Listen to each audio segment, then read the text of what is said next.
के आधारमा 1 लाख रुपियाँ धरोहरी तोक्यो? आधार चाहिँदैन? के गर्नु हो? पुष्टि गर्नु पर्दैन? यस्तै हो राज्य खोजेको? कानुनी राज्य यस्तै हुन्छ कानुनी राज्य? योभन्दा कानुनी राज्यको उपहास अरू के हुन सक्छ? अपहरण शैलीमा गिरफ्तार गरेर लियो र त्यो गिरफ्तारी वास्तवमै प्रतिशोधपूर्ण गिरफ्तारी थियो। साउन 12 गते लघुवित्त पीडितहरूको आन्दोलनको सन्दर्भमा ऐक्यबद्धता जनाउने क्रममा उहाँहरू त्यही सिलसिलामा हुनुहुन्थ्यो र लघुवित्त पीडितहरू देशैभरिबाट आएका थिए।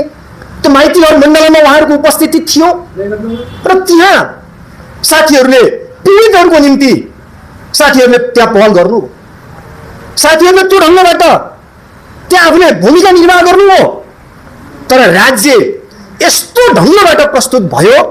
त्यहाँ राष्ट्रिय जेएनजी नागरिक अभियानका सहसंयोजक अजय सोडारी, सचिव प्रकाश बम, सदस्य सुनिल विकलाई त्यहाँबाट गिरफ्तार गरेर लियो, अपहरण शैलीमा गिरफ्तार गरेर लियो र त्यो गिरफ्तारी वास्तवमै प्रतिशोधपूर्ण गिरफ्तारी थियो। त्यहाँ गिरफ्तार गर्नुपर्ने कुनै कारणै छैन।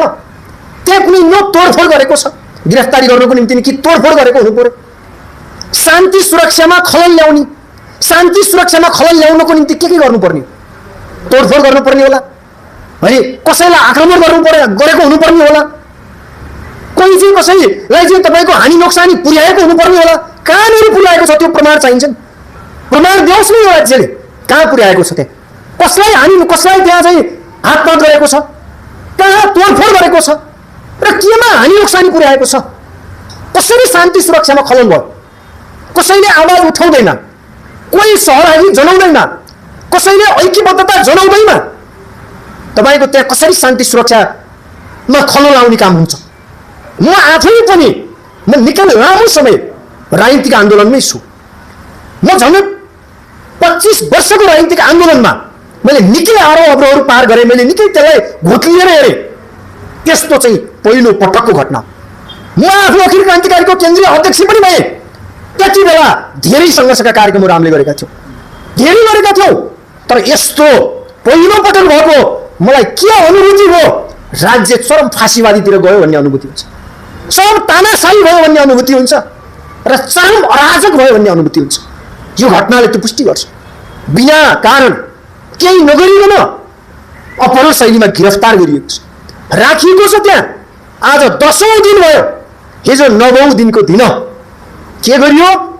जिल्ला प्रशासन कार्यालयमा त्यहाँ चाहिँ साथीहरूलाई लगियो।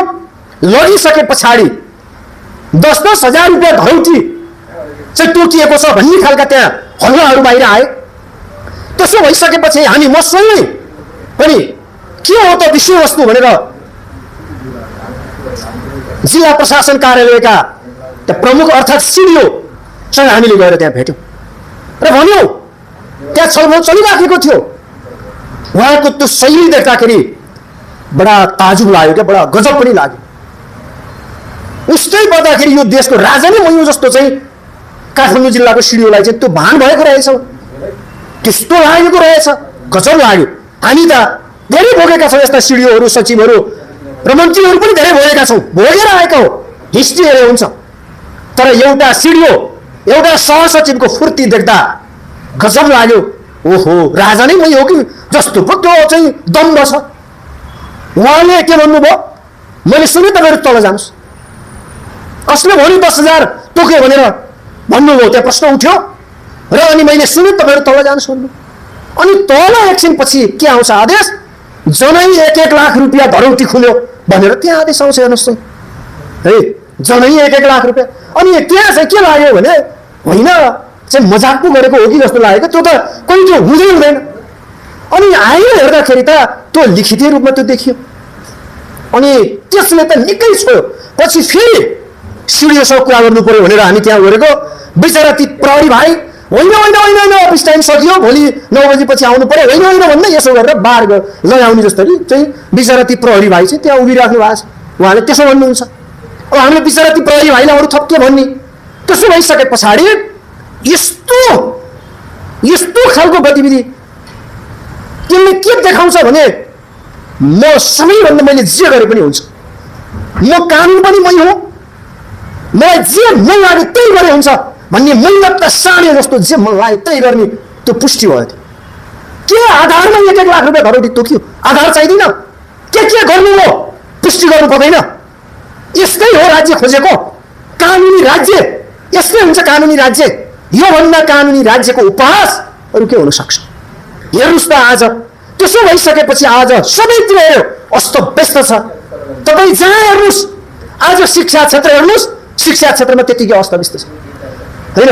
बाहिर एउटा कुरा भनिन्छ, हामीले पनि बुझेका छौँ नि, के हो त मेरिटोक्रेसी, हामीले बुझेका छौँ। आज मेरिटोक्रेसी भनिएको छ, तर त्यहाँ आफ्ना मान्छेहरूलाई, आफ्नो मन लागेका मान्छेहरूलाई तपाईँको चाहिँ भर्ती गरेको छ विश्वविद्यालयहरूमा, उपकुलपतिहरूको सन्दर्भमा होस् है, र अरू क्षेत्रमा हेऱ्यो त्यही छ। यस्तो हुन्छ थाहा पाउनु पर्दैन।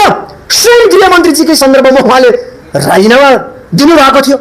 उहाँको राजीनामा पछाडि साँच्चै उहाँको त्यो छानबिन समिति पनि बन्यो। त्यो छानबिन समितिको प्रतिवेदन के आयो कसैलाई थाहा छ?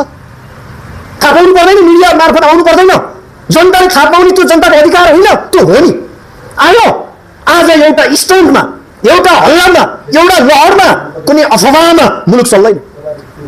मध्यरातमा 12 बजी स्ट्याटस लेखेर मुलुक चल्दैन, सधैँ मुलुक चल्दैन, अगाडि बढ्दैन। हिजो आफूलाई पर्दा के भन्थे? त्यति बेला सम्झिनु पर्यो, सिंहदरबार जलाइदिन्छु भन्थे। सिंहदरबार जल्यो, त्यसको जवाफ कसले दिन्छ? जवाफ कसले दिन्छ? सिंहदरबार जलेको सर्वोच्च अदालत जल्यो, जवाफ कसले दिन्छ?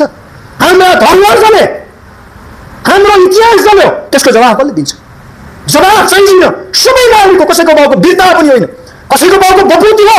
यो मुलुक सबै नेपाली जनता, 3 करोड नेपाली जनताको बराबर अधिकार छ, सबैको उत्तिकै हक छ। एउटा बालन, कुनै एउटा सुरन, कुनै एउटा मान्छेको बपौती हो, कसैको पनि होइन। 3 करोड नेपाली जनताको, गरी खाने जनताको, भूमिहीनहरूको, सुकुम्बासीहरूको, उपेक्षितहरूको, दलितहरूको, जनजातिहरूको, आदिवासीहरूको सबैको मुलुक हो। यो मुलुक केही मुठ्ठीहरूका दलालहरूको मात्रै मुलुक हो होइन। त्यसकारण हामीले भन्यौँ आज सुकुम्बासीहरूको स्थिति के छ? सुकुम्बासीहरूको स्थिति हेर्नुहोस् त तपाईँको, त्यहाँ एउटा चाहिँ प्रोभोकेट गरियो, त्यहाँ बाढी आउँछ, बाढी पस्छ, त्यसकारण होल्डिङ सेन्टरमा के भयो अवस्था? सबै डुबायो, चौपट बनायो। तर यतिसम्म आज नेपाली जनताले अब त बुझ्लान्, कुनै लहरमा भोट दिँदा, कुनै आवेगमा भोट दिँदा के हुँदो रहेछ परिस्थिति, के हुँदो रहेछ। हेर्नुहोस् त आज समग्र रूपमा नेपाली जनताको जीवन महँगी त्यत्तिकै बढिराखेको छ, भ्रष्टाचार त्यत्तिकै बढिराखेको छ।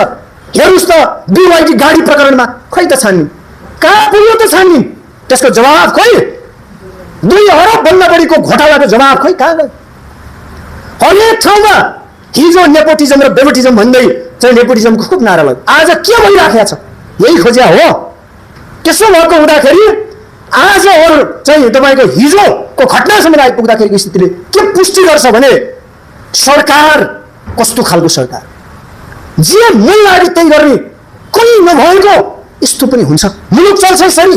त्यसो भएको कारणले हामी भन्छौँ अब आफ्नो चिहान आफै खनिसकेको छ।